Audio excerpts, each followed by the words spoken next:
قد جاب خواطرنا حلم يطويه تخرجنا أيام الجد قضيناها وهنا الإنجاز يسامرنا وعبير الأفراح ترات ومنانا اليوم يعانقنا طياب مدارسنا بذلت. Assalamualaikum warahmatullahi wabarakatuh. Alhamdulillah wassalatu wassalamu ala rasulillah sallallahu alaihi wasallam. Yang saya hormati Ibu dosen pengampu, Ibu Dr. Hajah Iis Rodia MMPD. Yang saya cintai teman-teman rekan seperjuangan kelas 2B RPL Piaud. Perkenalkan, nama saya Emma Nur Hayati sebagai anggota kelompok 6. Izinkan saya mempresentasikan tugas mata kuliah dari kognitif anak usia dini. Baik, saya akan mulai pembahasan ini dengan judul keterkaitan bahasa dan pikiran. Landasan Al-Quran yang kami bawakan yaitu Quran Surat Al-Baqarah ayat 31 yang berbunyi, A'udzu billahi minasy syaithanir rajim. Wa 'allama Adamal asma'a kullaha thumma 'aradahum 'alal malaikati faqala anbi'uni bi asma'i haula'i in kuntum shadiqin. Yang artinya, dan dia mengajarkan kepada Adam nama-nama benda seluruhnya, kemudian mengemukakannya kepada para malaikat. Lalu Allah berfirman, sebutkanlah kepadaku nama-nama benda itu jika kamu memang orang-orang yang benar. Nah, dalam Al-Quran Surat Al-Baqarah ini Allah mengajarkan kepada Adam nama-nama benda, tentunya setelah Adam memiliki kemampuan berpikir dan kemampuan memahami benda-benda tersebut. Hal ini juga sesuai dengan sudut pandang dari Jean Piaget. Bahwasanya kata Jean Piaget bahwa bahasa itu tidak muncul secara tiba-tiba, tetapi bahasa itu akan muncul ketika seseorang memiliki kemampuan berpikir dan kemampuan untuk memahami.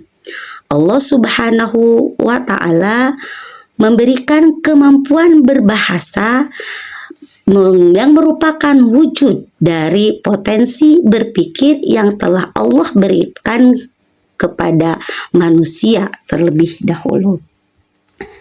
Selanjutnya, pembahasan selanjutnya yaitu bagaimana fungsi dari bahasa. Fungsi bahasa menurut Reta Sonawat dan Jasmine Maria Prancis diantaranya, satu, bahwa bahasa adalah alat untuk mengungkapkan keinginan. Dengan bahasa bagaimana seseorang menyampaikan keinginannya, kebutuhannya. Hatta seorang bayi pun dia punya keinginan, dia punya kebutuhan, tetapi mungkin kalau untuk bayi dia belum mampu untuk bicara secara langsung. Tetapi ketika bayi punya keinginan atau punya kebutuhan, dia cara menyampaikan bahasanya itu tentunya dengan tangisan. Maka kita sebagai orang dewasa tentunya harus bisa mengenali atau memahami setiap tangisan bayi. Kemudian bahasa merupakan alat untuk mengungkapkan emosi. Dengan bahasa seseorang mampu mengekspresikan perasaannya. Bagaimana cara mengekspresikan perasaan sedih, marah, kecewa. Tentunya ketika seseorang mengalami perasaan marah, maka akan terlihat bagaimana cara nada intonasi ketika dia mengeluarkan bahasanya. Ya, kemudian bahasa sebagai alat untuk mendapatkan informasi. Bagaimana dengan bahasa kita bisa mendapatkan berbagai macam informasi. Baik informasi itu bisa didapatkan dengan cara membaca buku, atau mendengarkan, atau mendapatkan informasi dari berbagai internet. Selanjutnya, bahasa merupakan alat interaksi sosial.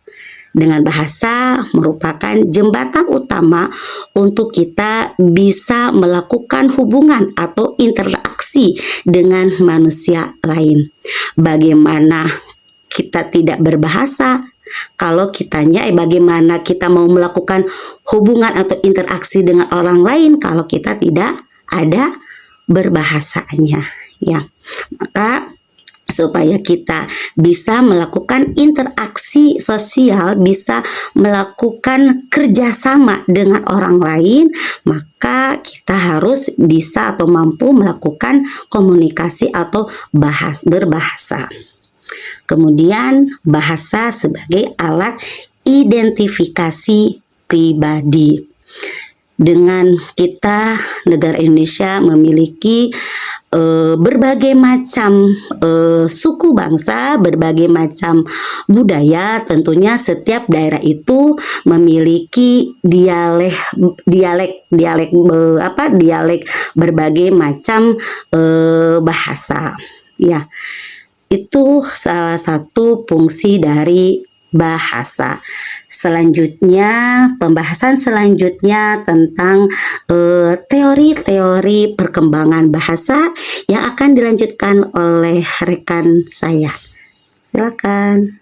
Assalamualaikum warahmatullahi wabarakatuh. فرح قد جاب خواطرنا حلم يطويه تخرجنا أيام الجد قضيناها وهنا الإنجاز يسامرنا وعبير